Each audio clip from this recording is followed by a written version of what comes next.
안녕하세요. 오늘은 이갈이와 이갈이 장치에 대한 이야기를 해볼까 하는데요. 이갈이는 사실 본인이 알기는 힘이 들어요. 옆자리에 같이 잠을 자는 사람이 있을 때 주로 알게 되기 때문에, 제가 재밌는 게 결혼하시기 전에 본인이 이갈이가 있는지 잘 모르시는 분들이 굉장히 많으시더라고요. 그리고 이 이갈이 같은 경우는 이 문제가 되는 경우들이 치아가 어느 정도 마모가 현저히 진행된 때에 이제 느끼시는 경우가 많아요. 지금 이제 여기 보여지시는 환자분은 보시면 치아의 형태가 그냥 보면은 뭐 똑같은 것 같지만 자세히 보게 되면 이렇게 일자로 된 부분들이 굉장히 많습니다. 원래 치아라고 하는 건 약간 둥글둥글하고 각이 진 부분도 있게 마련인데, 이런 식으로 다 달아져서 이렇게 치아가 다 일자로 돼 있어요. 그 다음에 또 뭐가 있냐면은 치경부라고 하는데, 치아와 잇몸 사이 경계부가 보면은 다 파여가지고 이렇게 떼운 치료를 굉장히 많이 하고 있죠. 이 이유는 뭐냐면 치아가 좌우로 갈릴 때 치아가 어떤 힘을 받게 되냐면, 치아를 잡아주는 뿌리는 그대로 있고, 그 다음에 옆으로 가는 힘이 가해졌을 때 치아의 머리 부분이 이런 식으로 이제 움직이다 보니까 치아 뿌리와 치아의 머리에 해당하는 부위 사이, 치경부라고 하는데, 사람은 지금 목에 해당하는 부위가 자꾸 힘을 받아서 이제 저렇게 이제 부서지고, 그래서 이제 계속 떼우는 치료를 하시게 되는 거죠. 지금 이렇게 보여드리는 분이 이제 이갈이 환자분들의 대표적인 불편함이고요. 그 다음에 이게 조금 심해지게 되면은 이 환자분의 이제 씹는 면을 보시게 될 텐데요. 잘 보시면 치아가 이렇게 둥글둥글하고요. 그 다음에 이쪽에 보시면 이렇게 파여서 이렇게 갈색으로 나오는 부분이 보입니다. 이 갈색 부위는 왜 이렇게 색깔이 다르냐면요. 저희 치아는 쉽게 구분을 할 때 치아 속 신경, 그 다음에 상아질, 그리고 마지막에 바깥쪽에 가장 단단한 범랑질로 구분을 하는데요. 우리가 흔히 아는 치아의 색깔이나 형태는 범랑질이 다 만들어주는 거거든요. 특유의 예쁜 하얀 색깔이라든가 이 되게 좀 뭐랄까 울퉁불퉁하기도 하고 어떻게 보면 예쁘기도 한 그런 모양은 다 범랑질층에서 만들어진 건데, 저 갈색 부분은 그 범랑질이 다 달아지고 깨지고 나서 안쪽에 상아질이 드러난 거예요. 근데 이게 왜 위험하냐면, 이 상아질 부분부터는 현미경으로 보게 되면 뭐가 있냐면 상아세관이라는 관이 있어요. 그래서 이 관은 실제로 이게 신경까지 이어지는데, 상아세관에 자극이 가해지게 되면 차가운 물을 먹었을 때 그 시린 느낌이라든가 뜨거운 물을 먹었을 때 이렇게 아픔이라든가 뭐 이런 것들이 전달이 되게 되는데요. 이 상아세관의 관이기 때문에 음식물이 낀다든가 세균들이 살게 되게 되면 이제 충치가 빠르게 진행이 되는 거예요. 범랑질이 살아있는 치아 같은 경우는 사실 양치를 되게 좀 게으르게 하시는 분도 충치가 잘 안 생깁니다. 근데 상아질이 한번 노출이 되신 분들은 조금만 양치를 게을리 하거나 치아에 힘이 가해져서 이제 뭐 깨지거나 하면 충치가 심각한 속도로 진행되는 경우가 많아요. 그래서 이갈이 환자분들이 이제 씹는 면 쪽에서 가장 겪게 되는 큰 문제는 바로 이런 상아질의 노출입니다. 그래서 이렇게 상아질이 노출되신 분들은 결국 할 수 없이 치아를 씌워줘서 크라운으로 보강을 해줘야 되고요. 상아질이 아까 말씀드렸지만 너무 많이 노출이 되고 나서 치아가 아프거나 하신 경우는 우리가 치아 속에 신경에 문제가 생겼기 때문에 신경치료까지 해주셔야 되는 경우도 생기는 거죠.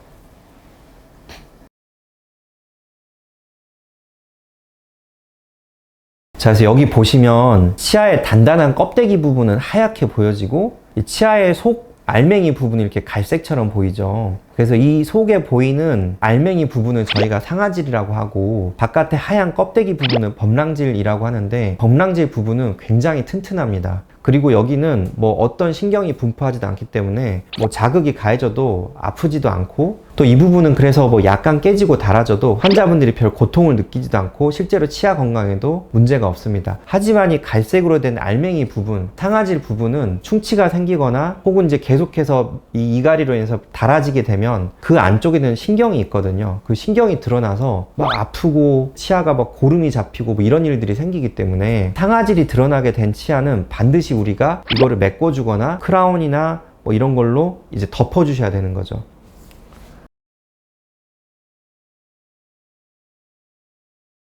여기 보여주는 잇몸 바로 위쪽에 전문용어로 치경부라고 하는데, 치아와 잇몸 사이에 많은 레진 치료를 받은 부위가 색깔이 변하고 떨어지고 충치가 와서 오셨어요. 그래서 이 부분은 사실 이분이 이갈이가 없었거나 이갈이 장치로 이 부분을 조금 해소를 해줬다라면 이렇게까지 많은 부위에 레진 치료를 하지는 않으셨었겠죠. 네.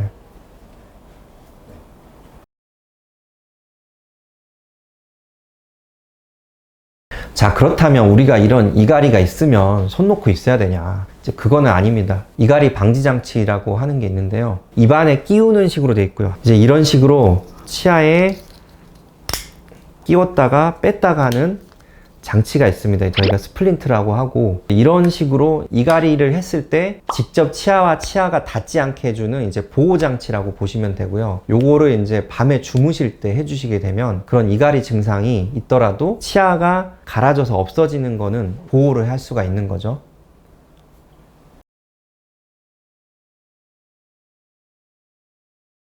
그래서 이 이갈이 장치를 만드는 방법은 비교적 단순합니다. 우선 이제 위아래 치아에 본을 떠주고 치아를 살짝 띄운 상태에서 환자의 상태를 이갈이 장치를 만드는 기공소로 보내드리면 되는데, 요즘에는 이제 디지털로 하면 조금 더 쉽게 할 수가 있는데요. 기존의 본을 뜨는 방식은 고무로 본을 뜨기 때문에 일단 환자분들이 굉장히 역해하고 힘들어 하세요. 근데 이걸 디지털 스캔으로 하시게 되면 거의 뭐 1, 2분 이내에 본 뜨는 과정이 끝나고요. 또 여기에 더해서 입안에 뭐 고무라든가 인상제를 넣지 않기 때문에 굉장히 깔끔하고 위생적입니다.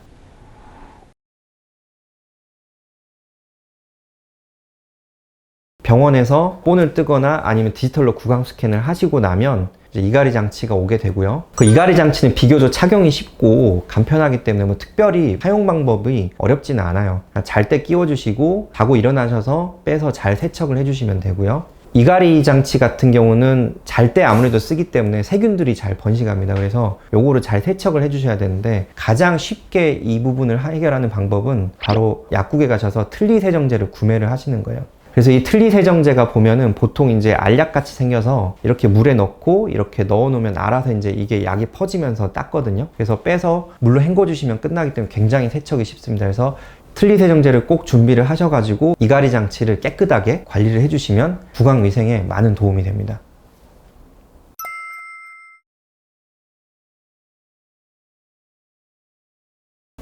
저는 사실 이 이갈이랑 코골이 장치 같은 경우는 제가 결혼 생활에 위기가 와서 제가 직접 공부를 하고 제 입에 착용을 하면서 시작을 했거든요. 결혼 생활 3년 차 정도 됐었던 것 같아서, 저쪽에 보면 이제 명패도 하나 있는데, 제가 그 코골이 장치랑 이갈이 장치 배우려고 제가 싱가포르까지 가서 배우고 왔던 기억이 있어요. 이갈이나 코골이에 관한 여러 가지 그런 논문들도 많이 봤었고요. 그래서 관련된 혀 운동이라든가 좀 이런 것들을 줄여줄 수 있는 어떤 팁들이 있어요. 평소에 뭐 습관을 바꿀 수 있는. 그래서 저 같은 경우는 장치만 해드리는 게 아니고 그런 뭐 혀 운동이라든가 아니면 평상시에 주무시기 전에라도 이렇게 해주면 좋은 것들을 가르쳐 드리고 있는 편입니다. 그리고 이제 저 자신이 장치를 착용을 하고 있기 때문에 이제 그런 부분에서 좀 사용할 때 이제 부작용, 불편함 이런 것들에 대해서 이제 자신 있게 말씀을 드릴 수가 있습니다.